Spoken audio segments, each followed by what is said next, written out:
presented by Kranti Music.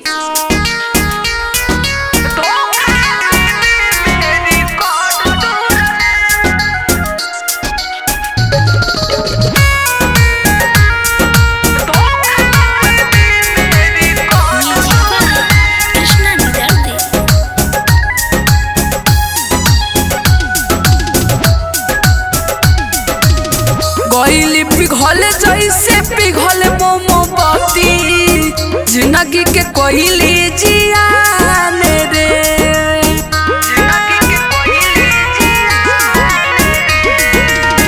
जान से ज्यादा हम तुहरा के मननी तेही निकलले परान रे।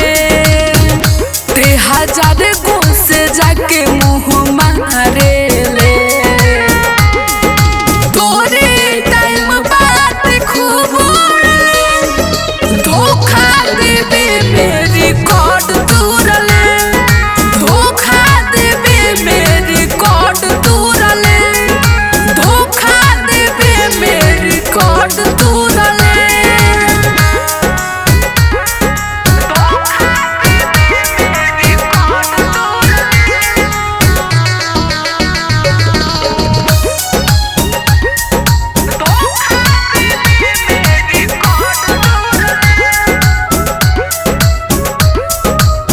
रहन रही है तो कहीं टिक न पाइबे घूम फिर के तेहू मोरा पास आइबे।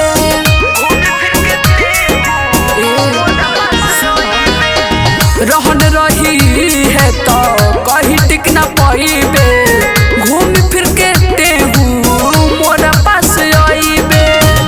रिश्ता नाता तेहू नया नया जोड़ले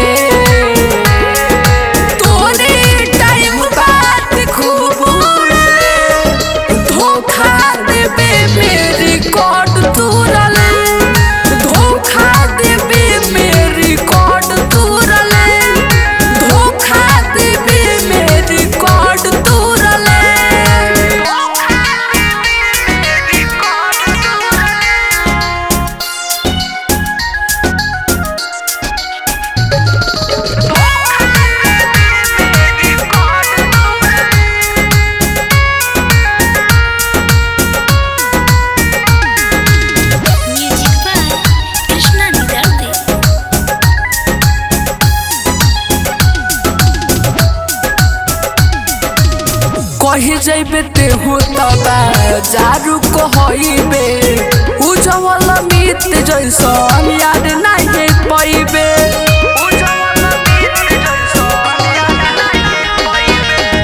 कही जैबे तेहू तबा जारू कहबे उजवल मित जैसन प्यार